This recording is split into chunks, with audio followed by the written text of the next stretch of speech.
This is Optimal Finance Daily, episode 1905, 5 Steps to Learn to Spend in Retirement, Part 1, by Fritz Gilbert of the retirementmanifesto.com. And I'm your host and personal finance enthusiast, Diana Merriam. I have a bit of a longer post today. I'll read the first half today and then finish the rest for you tomorrow. So let's dive into the first half and start optimizing your life.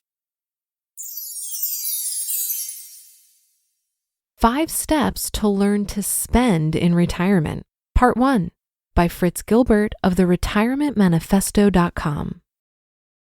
There's a common problem that hits many people in retirement. After years of saving in order to achieve their retirement dreams, many retirees have a hard time breaking old habits. This seems to be particularly true of those who have been diligent savers throughout their working years. Many retirees spend too little money. There's actually a name for this problem, chromatophobia. It's a difficult problem to solve, but today we're going to look at how to encourage folks to exercise their freedom to spend in retirement.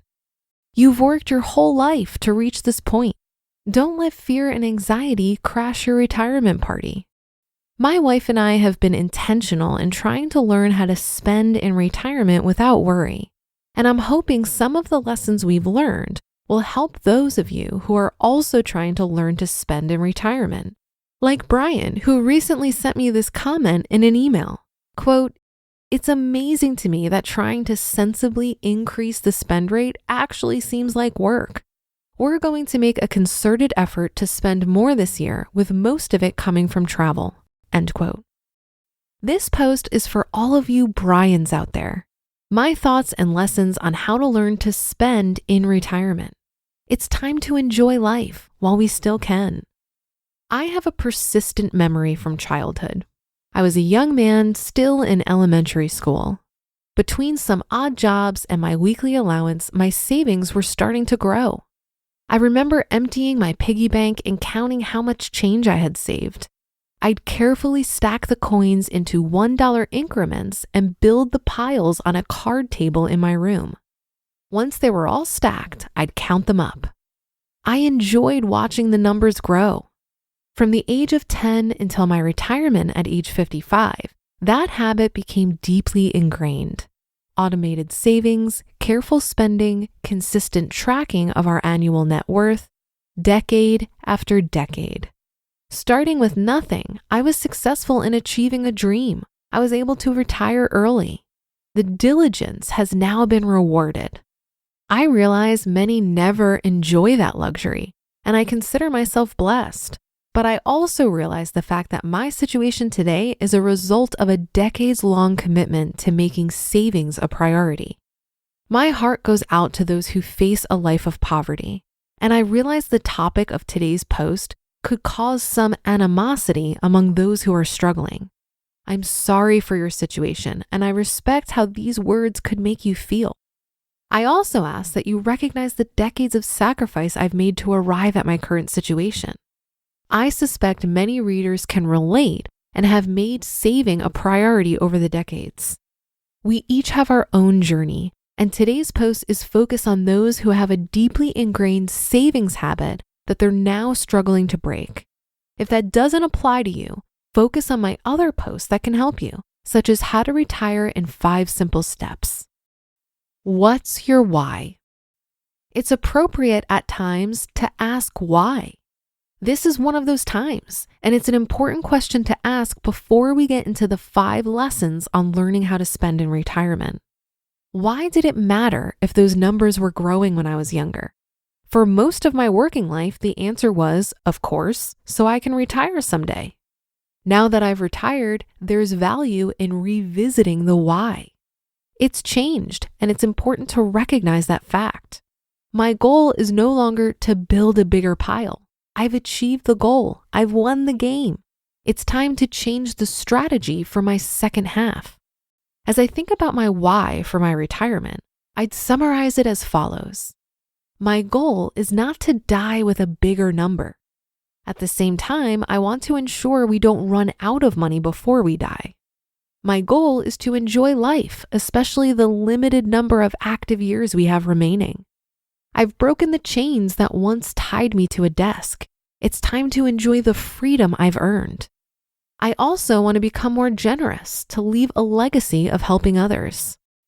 The seed for today's article was planted when I read a recent article in which I was featured.